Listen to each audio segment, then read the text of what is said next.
BMCVTC channel Hindi channel में आप सभी का बहुत बहुत स्वागत है। इस वीडियो को देखने के बाद आप लोगों के लिए इसके डिस्क्रिप्शन बॉक्स में कुछ आसान से प्रश्न दिए गए हैं जो कि इस वीडियो से संबंधित है। उन्हें हल करने का प्रयास ज़रूर कीजिए और फिर वीडियो देखने के बाद उसमें एक छोटा सा डिस्क्रिप्शन बॉक्स में छोटा सा गूगल फॉर्म भी है, उसे ज़रूर भरें। अपने सुझाव अपनी राय को उसमें ज़रूर भरें ताकि हम वीडियो को और इम्प्रूव कर सकें। और अंत में इस चैनल को अगर आपने सब्सक्राइब नहीं किया है तो ज़रूर सब्सक्राइब कीजिए ताकि आपको नए नए आने वाले वीडियो की सूचना मिलती रहे। तो चलिए देखते हैं अपना वीडियो।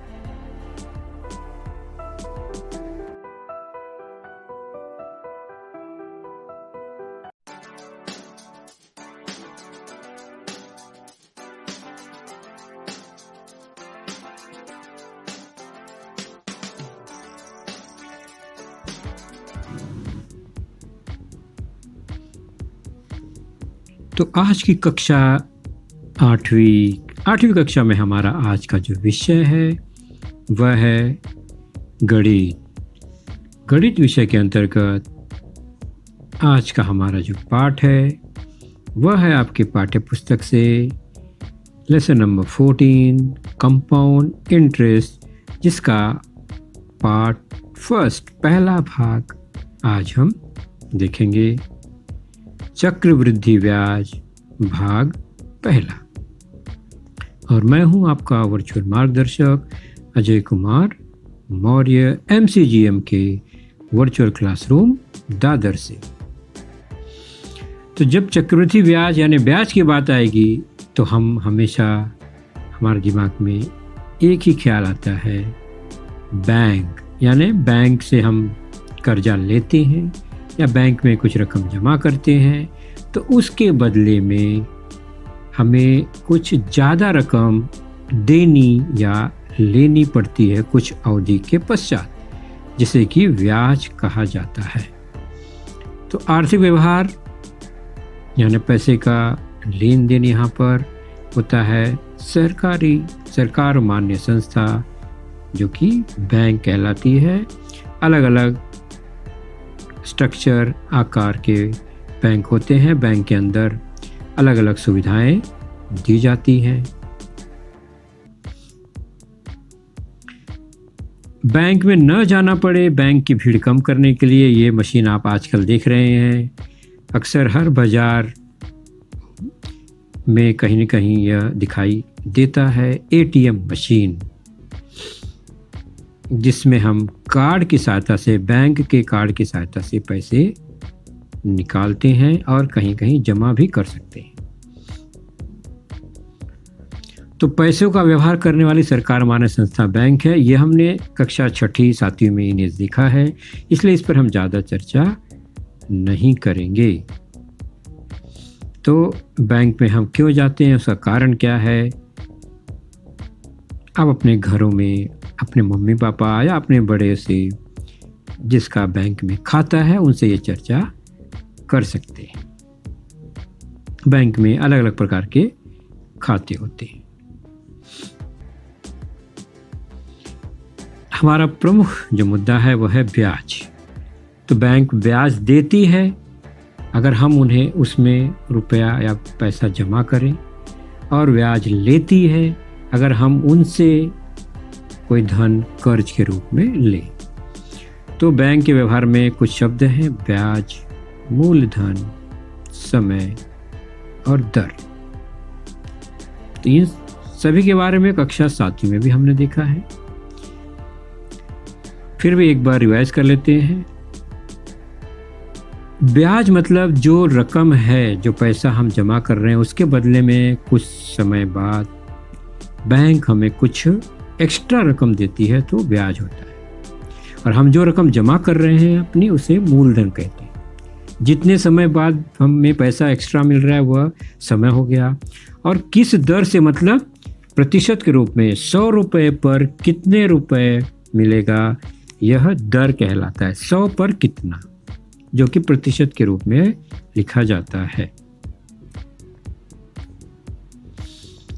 तो ये हो गया बैंक में पैसा जमा करने पर मिलने वाली रकम, ब्याज। उसी प्रकार अगर हम बैंक से कर्ज लेते हैं तो कर्ज लौटाते समय हमें कुछ एक्स्ट्रा रकम देनी पड़ती है बैंक को, वो भी ब्याज है। और जो रकम हमने कर्ज लिया वह मूलधन होता है, और जितने समय बाद हम लौटाते हैं वही व्यवहार का समय होगा।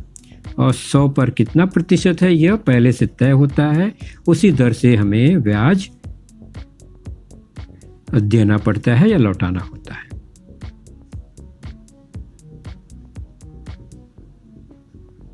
तो ब्याज, मूलधन, समय और दर यह महत्वपूर्ण घटक है ब्याज से संबंधित प्रश्नों के। तो जो मूल रकम हम जमा करते हैं या जो मूल रकम हम बैंक से कर्ज के रूप में लेते हैं वह मूलधन होता है, और जितने समय के लिए दर निश्चित होता है लौटाने का या मिलने का वह उसका समय कहलाता है।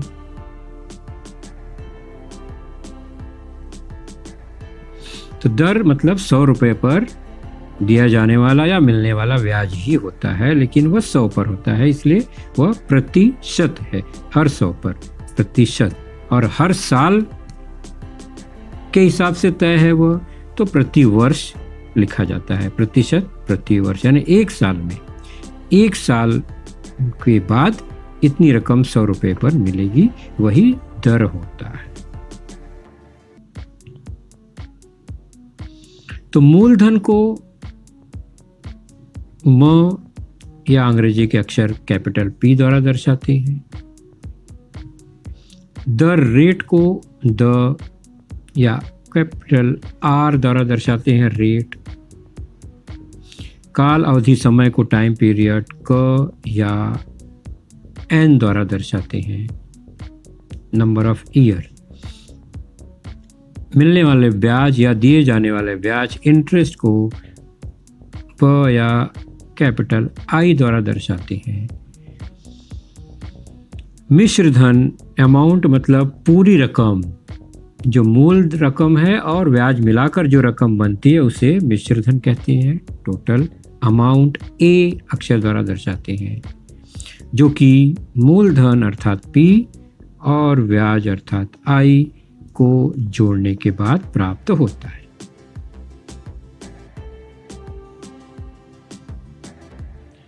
चलिए अब एक व्यवहार देखते हैं और उसमें हम रकम या टर्म्स को पहचानते हैं। सुविद्या ने संगणक खरीदने हेतु बैंक से 8% प्रतिवर्ष ब्याज की दर से 1 वर्ष के लिए 30,000 रुपये कर्ज लिया। समय पूर्ण होने पर उसे रकम की अपेक्षा 2,400 रुपये अधिक देने पड़े, यानी मूल रकम 30,000 कर्जा था, 2,400 रुपये ज़्यादा देने पड़े। इस जानकारी के आधार पर हमें चौखट में संख्या बतानी है। तो बताइए कि इस व्यवहार में मूल धन यानी मूल रकम प्रिंसिपल P कितना है, या P कितना है। तो P मतलब मूल रकम जो कि कर्ज के रूप में लिया गया, और हम देख रहे हैं यहाँ प्रश्न में वह रकम कितनी है, 30,000 रुपये। 30,000 रुपये ये मूलधन हुआ। अब इस व्यवहार में दर, किस दर से कर्जा लिया गया, मतलब 100 पर कितना, यानी कितने प्रतिशत दर से यह लिया गया। तो हम देख रहे हैं यहाँ पर दर R जो है प्रश्न में 8% प्रतिवर्ष लिखा गया है। तो वो है कितना, 8% प्रतिवर्ष। ध्यान से देखिए, लिखा गया है 8%, यानी 100 पर 8 रुपया। तो 30,000 पर कितना होगा, वो कैलकुलेशन है बात का।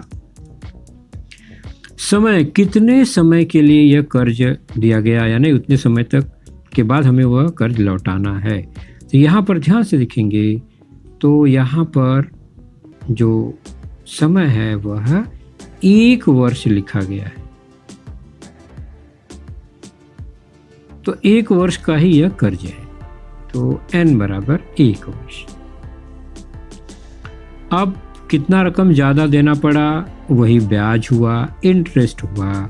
और यहाँ प्रश्न में साफ साफ लिखा है ब्याज, यानी कितनी रकम ज़्यादा देनी पड़ी, तो वो है 2400 रुपये। तो प्रश्न में दी गई जानकारी के हिसाब से हमने यह चौखट भर दिया। तो इसका उद्देश्य है कि प्रश्न में जो टर्म्स है उसको हम अच्छी तरह से समझ लें कि P क्या होता है, R क्या होता है, N क्या होता है, I क्या होता है। अब मिश्र धन क्या होगा, यानी सुविद्या कुल कितना रकम बैंक को देगी। तो वह कितनी रकम देगी, 30,000 कर्जा और 2400 एक्स्ट्रा जो ब्याज है, दोनों मिलाकर उसे बैंक को लौटाना होगा।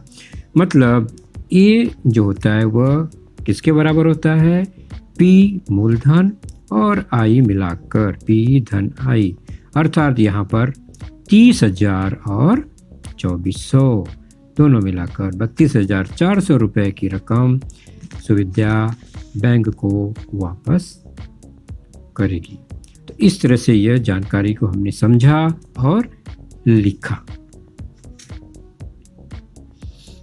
और एक जानकारी है और हमें इसे फिर से उसी तरह से समझना है और लिखना है।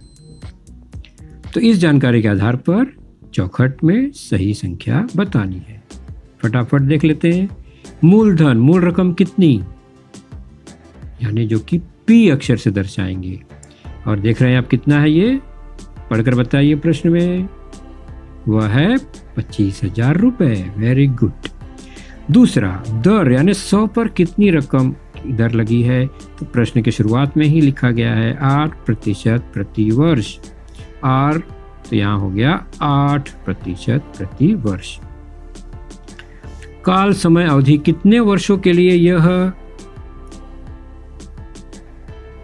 रकम जमा की गई थी बैंक में। तो प्रश्न को ध्यान से पढ़िए। लिखा गया है समय N 3 वर्षों के लिए, 3 वर्ष।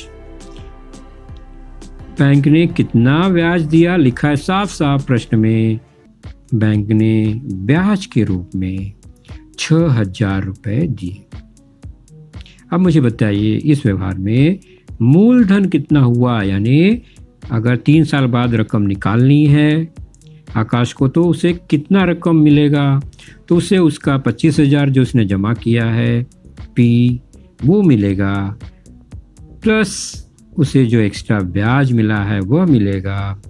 कुल मिलाकर A मिश्र धन जो हो जाएगा वह 25,000 और 6,000 मतलब 31,000 रुपये आकाश को वापस मिलेंगे।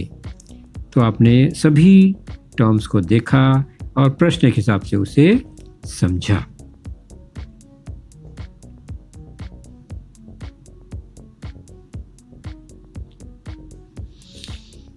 तो उदाहरण में कुल कितनी रकम बैंक में जमा की या कितनी प्राप्त हुई, यह ज्ञात करने के लिए मूलधन और ब्याज का योगफल किया जाता है। इसे ही मिश्र धन कहते हैं, ये हमने देखा। मिश्र धन मतलब कुल रकम। तो मूलधन और ब्याज मिलाकर मिश्र धन होता है, या यूं कहें मिश्र धन बराबर मूलधन धन ब्याज, जिसे हम सूत्र के रूप में A बराबर P धन I के रूप में लिखते हैं। कक्षा 7वीं में साधारण ब्याज कैसे कैलकुलेट किया जाता है, ज्ञात किया जाता है, उसका सूत्र हमने देखा। इस साल हम चक्रवृद्धि ब्याज करने का सूत्र लिखेंगे और उसे लिखकर प्रैक्टिस करके याद करेंगे। साधारण ब्याज का सूत्र है ब बराबर म गुणे द गुणे क। म गुणे द गुणे क। क कहाँ है, गुणे क। तो मूलधन दर और समय का गुणा करके 100 से भाग देंगे तो ब्याज मिलता है। ये साधारण ब्याज जो होता है, यानी जो मूल रकम हमारी है उस पर मिलने वाला ब्याज।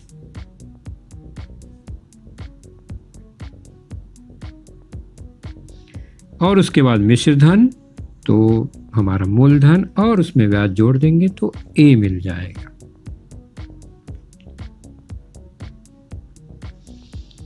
अब चक्रवृद्धि ब्याज ज्ञात करने का एक सूत्र, उससे ध्यान रखते हैं। उसमें भी पी एन और आर का उपयोग होगा। तो ब्याज क्या होता है, वो मिश्र धन में से मूलधन माइनस करेंगे तो ब्याज होगा, क्योंकि हमें पता है मिश्र धन क्या है, मूलधन और ब्याज मिलाकर। तो अगर हमें ब्याज ज्ञात करना है, मूलधन और मिश्र धन पता है, तो सूत्र को पलट देंगे तो I बराबर A माइनस पी हो जाता है। तो हमारे पास डायरेक्ट I ज्ञात करने का, चक्रवृद्धि ब्याज करने का सूत्र न लिखकर हम चक्रवृद्धि मिश्र धन A ज्ञात करेंगे और उसमें से मूलधन घटा देंगे तो ब्याज मिल जाएगा। जैसे कि मुझे अगर मिश्र धन 120 रुपया मिला और मेरा जो मूलधन 100 रुपया था, तो ब्याज कितना मिला, तो मिश्र धन 120 में से मैं 100 घटा दूंगा तो 20 रुपया ब्याज मिल जाएगा। तो चक्रवृद्धि मिश्र धन का सूत्र है, उसे ध्यान रखेंगे, वह है मूलधन P गुणे कोष्टक में 1 धन R बटा 100, यानी धन R प्रतिशत या R बटा 100 कोष्टक बंद, उसके घात n, यानी कितना वर्ष है वो घात के रूप में आ जाता है। ये एक फॉर्मूला है, उसे याद रखेंगे और इसी आधार पे हम प्रश्न हल करेंगे। तो मिश्र धन जब A मिल जाएगा तो I निकालने के लिए A में से ये A माइनस P कर देंगे तो I मिल जाएगा। तो हम सीधे पहले A निकालेंगे अलग से, उसके बाद उसमें से P घटाएंगे। इस तरह ये I बराबर इतना लंबा सूत्र लिखने की आवश्यकता नहीं है, हम बारी बारी से हल करेंगे और उदाहरण द्वारा इसको समझने का प्रयास करते हैं। सिंपल सा, मूलधन 50,000 रुपये, दर 8%, समय 2 वर्ष, तो चक्रवृद्धि ब्याज बताओ।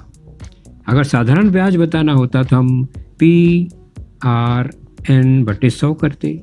हमें चक्रवृद्धि ब्याज बताना है, कंपाउंड इंटरेस्ट निकालना है, तो पहले दी गई जानकारी में अक्षर का मान जो हम लिखते हैं किस तरह से है वो देख लीजिए। तो प्रश्न में P यानी मूलधन दिया गया है 50,000, R दर 8%, समय N 2 वर्ष, I ज्ञात करना है चक्रवृद्धि ब्याज। तो सूत्र क्या है, चक्रवृद्धि मिश्र धन का सूत्र है P 1 धन R बटे 100 की घात N। सूत्र में हम P का मान रखेंगे और P कितना है, P है 50,000। एक R कितना है, 8 बटे 100 घात 2 क्यों लिखा, क्योंकि N जो है 2 है। अब सरल करेंगे, 50,000 गुणे 100 एकम 100 धन 8, तो 108 बटे 100 हो गया कोष्टक का, और उसके घात कितना है 2। अब घात 2 है तो हम 2 बार उसको स्प्लिट करेंगे गुणा के रूप में, 108 बटे 100 गुणे 108 बटे 100 2 बार, क्योंकि घात 2 है। अब इसको सरल रूप देंगे अपने तरीके से। हम देख रहे हैं कि नीचे 100 है, ऊपर 50,000 है, यानी फिर 0 को काटना या 100 से भाग देना या 10 से भाग देना आसान हो जाता है।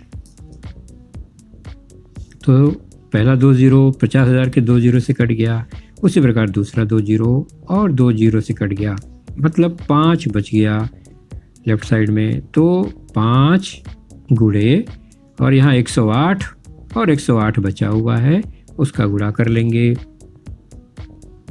और गुणा करने के बाद हमें मिलेगा 58,320 रुपये। इन तीनों का गुणा करेंगे तो 58,320 क्या है, पूरा मिश्र धन है, मतलब ब्याज और मूलधन मिलाकर इतना है।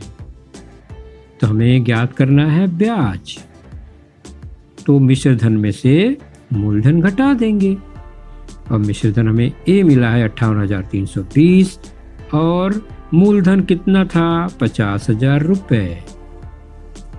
घटाने पर प्राप्त होगा 8,320 रुपये। उस हिसाब से चक्रवृद्धि ब्याज हुआ इस प्रश्न में 8,320 रुपये। तो चक्रवृद्धि ब्याज I बराबर 8,320 रुपये।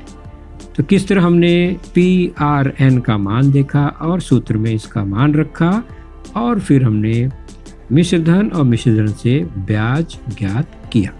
चक्रवृद्धि ब्याज के प्रश्न के लिए। दूसरा उदाहरण देखते हैं। 12 सही 1/2 मतलब इसे कहते हैं 12.5% प्रतिवर्ष की दर से 4,000 रुपये का 3 वर्ष का चक्रवृद्धि ब्याज ज्ञात करो। चक्रवृद्धि ब्याज, तो पहले हमें क्या क्या दिया गया है जानकारी। पी मूलधन 4,000 रुपये, दर आर 12.5%, 12 सही 1/2 और एन है 3 वर्ष। ज्ञात करना है आई। तो पहले 12 से 1/2 वर्ष को हम क्या करेंगे, उसको भिन्न के रूप में साधारण भिन्न 12 दूनी 24 एक 25/2 कर दिया हमने। इसका उपयोग करना सूत्र में आसान होगा, क्योंकि 12 से 1/2 का उपयोग हम डायरेक्टली सूत्र में नहीं कर सकते। सूत्र है चक्रवृद्धि मिश्र धन बराबर पी, याद कीजिए कोष्टक में। अब एक धन दर, दर कितना है 25/2 प्रतिशत या 25/2/100, तो R/100 घात n, यह सूत्र है। अब मान रखेंगे P का, P कितना है दिया गया है 4,000 कोष्टक में। एक R है 25/2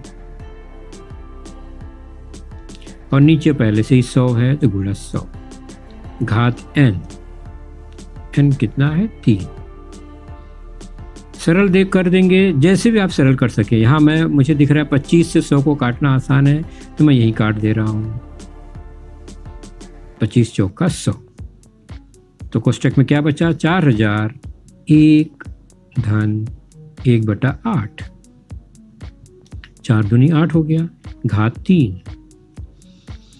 कोष्टक में हो गया 4,000 गुणे कोष्टक का भाग 1 धन 1/8 मतलब 8 कम 8 1 9/8 घात 3 है, तो 3 बार मैं इसको गुणा के रूप में लिख लेता हूं। अब 4,000 9 गुणे 9 गुणे 9 करके 8 गुणे 8 गुणे 8 से भाग दीजिए, या 4,000 से सरल रूप होता है अगर 8 का, तो काट के उसको और संक्षिप्त रूप हम कर लेते हैं। 8 से 8 बचे 40, 500 आ गया ये 0 0। उसके बाद 8 से 4 से कटेगा, 4 दूनी 8, 4 एकम 4, 4 दूनी 8, 4 पचे 20, 125 हुआ। अब और सरल करना थोड़ा मुश्किल है, इसलिए 125 गुणे 9 गुणे 9 गुणे 9 3 बार ऊपर और नीचे 8 गुणे 2 16 आए। गुणा करके मिलेगा, उसमें 16 से भाग देंगे तो 5,695.31 रुपये प्राप्त होता है। आप गुणा करके भाग देंगे तो इस तरह से लगभग ये मान आ जाएगा। तो चक्रवृद्धि मिश्र धन मिला 5,695.31 रुपया और ज्ञात करना है चक्रवृद्धि ब्याज। तो ब्याज निकालने के लिए मिश्र धन में से मूलधन घटा देंगे। मिश्र धन 5,695.31, मूलधन था 4,000 रुपया, तो 4,000 रुपया कम हो गया, बच गया 1,695.31 रुपये। यही चक्रवृद्धि ब्याज की रकम है। तो चक्रवृद्धि ब्याज आई बराबर 1,695.31 रुपये। चलते हैं प्रश्न संग्रह 14.1 पेज नंबर 90 पर, आपके पाठ्य पुस्तक में है। उसमें एक टेबल सारणी दी गई है, हमें मिश्र धन और चक्रवृद्धि ब्याज ज्ञात करनी है। कुछ तरह इस तरह से टेबल है, क्रमांक है, उसमें मूलधन दिया गया है, दर दिया गया है और समय दिया गया है। जिसमें हम तीसरा उदाहरण देखते हैं। मूलधन 4,000 रुपये, दर 7.5, समय 2 वर्ष का है। तो दी गई जानकारी को पहले लिखते हैं कि P कितना है, मूलधन 4,000 रुपये, दर R कितना है 7.5%, और वर्ष समय कितना है 2 वर्ष। अब हम मिश्र धन का सूत्र लगाएंगे, उससे मिश्र धन ज्ञात करेंगे, फिर P घटा के I ज्ञात करेंगे। मतलब प्रश्न में हमें I और A दोनों ज्ञात करना है। सूत्र है चक्रवृद्धि मिश्र धन बराबर P कोष्टक में याद कीजिए क्या है, 1 धन दर R/100 घात N। ये एक सूत्र मिल गया। अब हम सीधे सीधे मान रखेंगे A ज्ञात करने के लिए। P का मान है 4000 रुपये यहाँ कोष्टक में, 1 R यहाँ 7.5 दिया गया है बटा 100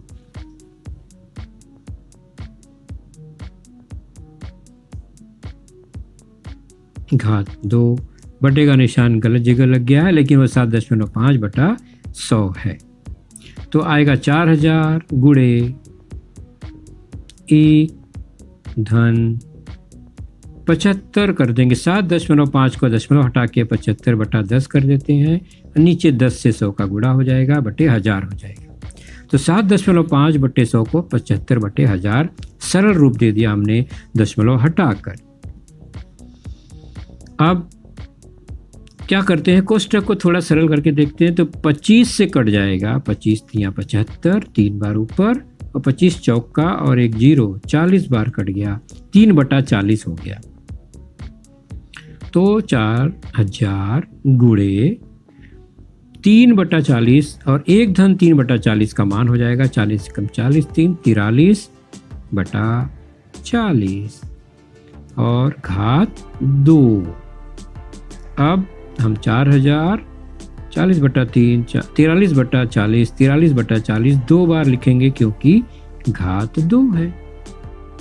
अब अगर आप इसे काट के सरल कर सकते हैं, नीचे के 40 और ऊपर 4000 को, तो और आसान हो जाएगा।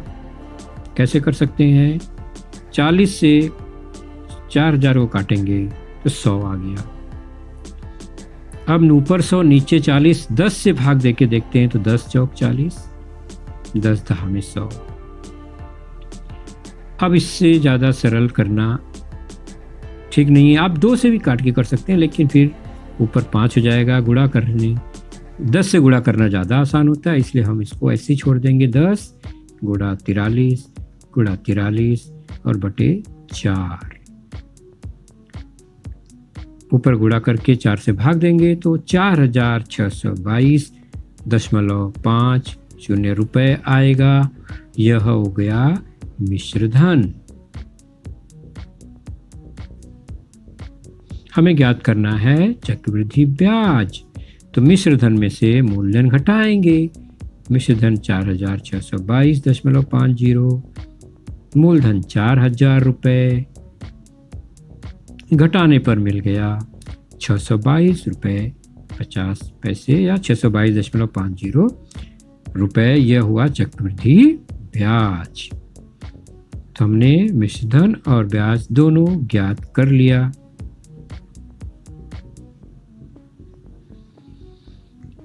चौदह 14.1 देख रहे हैं प्रश्न संग्रह। उसका मुख्य प्रश्न दूसरा अगर हम देखें, अभी ध्यान से पढ़ते हैं। 12% प्रति वर्ष की दर से समीर राव ने किसी पत संस्था से 3 वर्ष के लिए 12,500 रुपये कर्ज लिया, तो उन्हें तीसरे वर्ष के अंत में चक्रवृद्धि ब्याज की गणना से कितने रुपए वापस करने पड़ेंगे।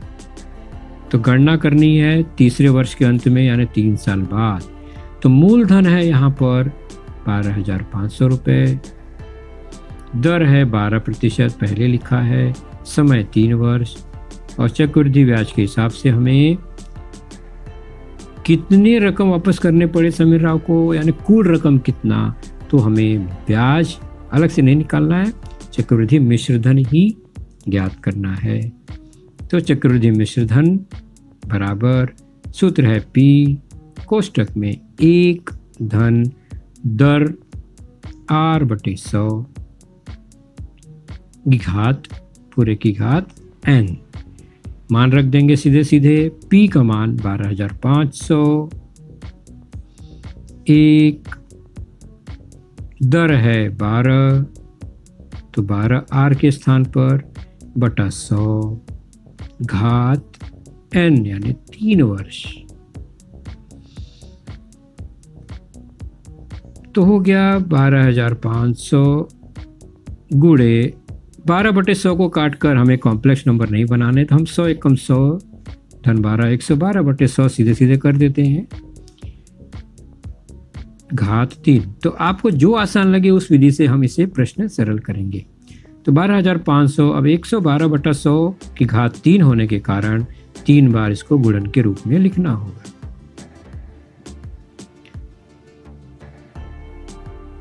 मैंने 2 बार लिखकर पहले काट दिया, कोई बात नहीं, तीसरी बार लिखना है। 3 बार लिखकर हमें इस तरह से सरल करना है। जैसे इसे कट गया, हमने 100 से काटा 25, 2 जीरो कट गया, 25 से काटा 4 बार, और सरल करते हुए हमें कौन कौन सी संख्या मिली? 5 गुणे 112 गुणे 28 गुणे 112 बटा 100। तो इस तरह सरल करके हमें इस तरह की संख्या मिली। बटा 100 होने से क्या होगा, हमें दशमलव लगाना आसान हो जाएगा। तो गुणा करने पे मिली प्राप्त संख्या है हमारे यहाँ पर 17,56,160 बटा 100। 100 है तो हम या तो 0 काट दे या 2 अंकों के बाद सीधे दशमलव लगा दे, तो ये हो जाएगा 17,561.60 रुपये। यह हुआ चक्रवृद्धि मिश्र धन। तो समीर राव को कुल इतने रकम वापस करने होंगे। 12,500 लिया था उन्होंने और लौटाने पड़ेंगे 17,561.60 रुपये। तो समीर राव को तीसरे वर्ष के अंत में कुल 17,561.60 रुपये वापस करने पड़ेंगे। तो बच्चों, आपने देखा आज का लेसन, उसके प्रमुख मुद्दों को ध्यान से बार बार दोबारा देखकर समझने का प्रयास कीजिए, क्योंकि एक बार देखने पर किसी को भी वो पूरा मुद्दा समझ में नहीं आता। तो जैसे ही हम 2 बार 3 बार देखेंगे तो हमें वह समझ में आने लगेगा। और इसके आगे की जानकारी जो होगी बच्चों, वह निश्चित ही हमारे अगले वीडियो में होगी। तो उस वीडियो को देखने के लिए, उसकी सूचना प्राप्त करने के लिए जो नीचे सब्सक्राइब का बटन होता है उसे ज़रूर प्रेस कीजिए और नोटिफिकेशन ऑन रखिए, ताकि जैसे ही हमारा लेसन चैनल पर डाला जाएगा आपको वह तुरंत प्राप्त होगा। तो अपना ख्याल रखिए, सुरक्षित रहिए। Thank you.